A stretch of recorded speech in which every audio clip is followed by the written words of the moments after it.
What is proportionality and why is it useful?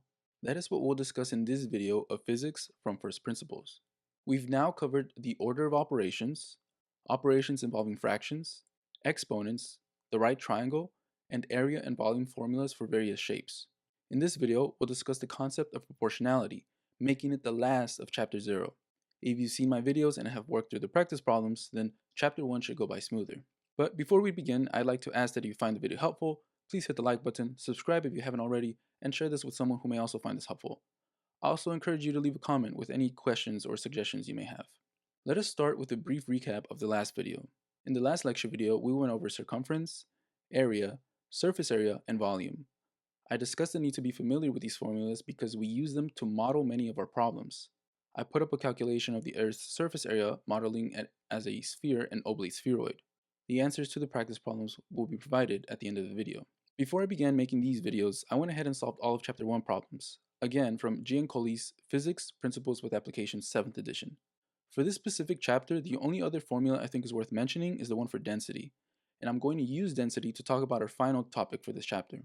One of the ways we can learn about the world is by understanding how two quantities are related. Two of the most important types of relationships are direct proportionality and inverse proportionality. Let's first start off by defining density. Density describes how much mass is contained within a given volume of space. The formula for density is the Greek letter rho is equal to m over v. This relates three quantities: mass, volume, and density. The units for density are kilograms per cubic meter. To better understand this relationship, we'll hold one quantity constant at a time. Suppose we have a box with a volume of 1 cubic meter. The equation is then rho is equal to m over 1. M over 1 is simply m, so in essence, this rho is equal to m. Let's see what happens when we insert some values. If mass is equal to 2, then density is equal to 2. If mass is equal to 4, then density is equal to 4. And if mass is equal to 6, then density is equal to 6. Notice that as the mass increases, density increases. More importantly, however, is that the ratio of density to mass, rho over m, stays constant. In this case, it's equal to 1. Now suppose the volume is 2 cubic meters. Rho is equal to m over 2. If mass is equal to 2, then density is equal to 1. If mass is equal to 4, then density is equal to 2. And if mass is equal to 6, density is equal to 3. Note here that the density still increases as mass increases, but at a different rate. If we plot these relationships with mass on the x-axis and density on the y-axis, we get straight lines. The bluish line has a slope of 1, and the pinkish line has a slope of 1 over 2. The slope of each line represents something important. It's called the constant of proportionality, or even more specifically, direct proportionality constant. It tells us how one quantity changes in response to the other. I want you to also notice how both lines pass through the origin. So we can say that two quantities are directly proportional if the ratio remains constant. Graphically, this appears as a straight line through the origin, where the slope represents the direct proportionality constant. I want to point out something real quick that will be useful for solving problems. Notice that factoring out the mass in the density formula left us with the direct proportionality constant. In these examples, the constant was obvious, but there will be times when that is not the case. So, as a placeholder, we use the letter K. One place where you can be sure of seeing this will be when learning about the spring force. Now let's change the situation.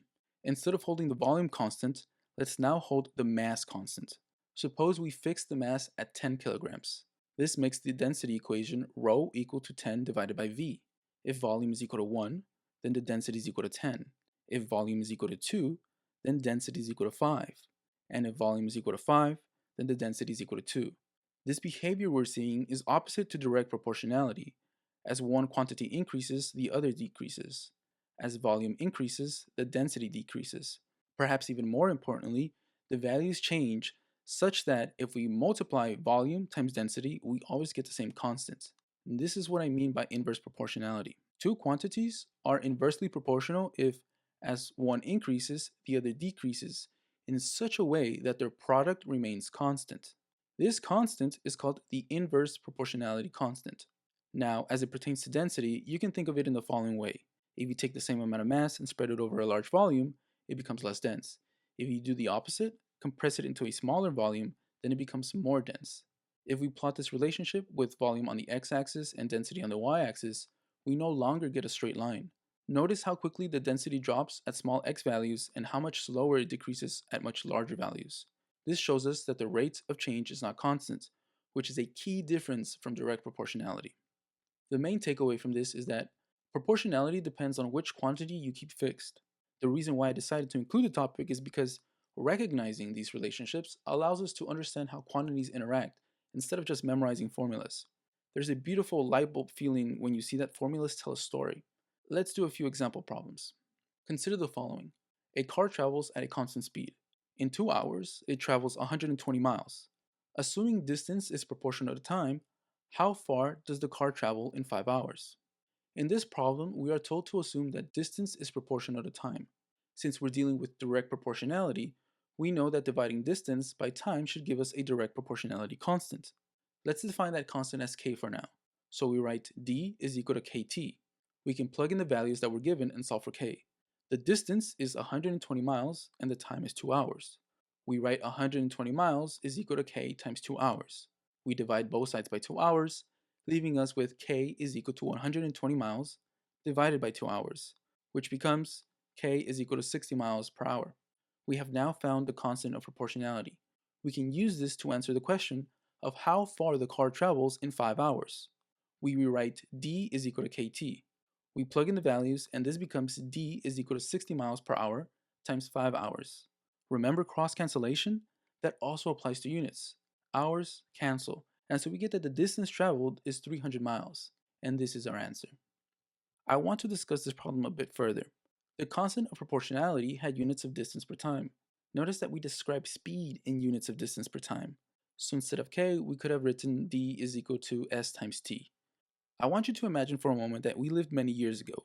If it helps, imagine instead of a car, we were talking perhaps about the movement of an animal or cart. That detail itself doesn't really matter. Imagine that we were studying motion and had no concept yet of how to represent this mathematically. We perform an experiment, and in that experiment we find that an object traveled 120 miles in 2 hours. Looking at these two results, we make the following obvious assumption. An object that constantly moves should cross a larger distance the longer it's allowed to travel. In other words, as time goes up, distance goes up. Distance is proportional to time. Like I said, an obvious assumption, and I guess I should point out that we assume the same speed throughout the journey, but that's besides the point. Do you see that by figuring out how two quantities are related, we came up with a mathematical formula that could tell us about the distance, time, or the constant speed of a moving object? With that said, there is something wrong with the imagined scenario. It has something to do with how we know two quantities are proportional. Pause the video to think of this. There is no way we could have determined that two quantities are directly proportional with just one recorded distance and time value. We would need more to verify that the ratio remained constant.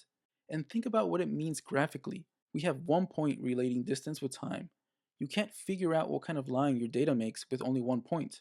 Remember that your data points need to make a straight line that pass through the origin. Consider the following. The mass of a material is directly proportional to its volume. A sample with volume 3 meters cubed has mass 24 kilograms. What is the mass of a sample with a volume of 7 meters cubed? Pause the video and give it a try. We're told that mass is proportional to volume. That means that if we divide the mass by the volume, we should get a direct proportionality constant.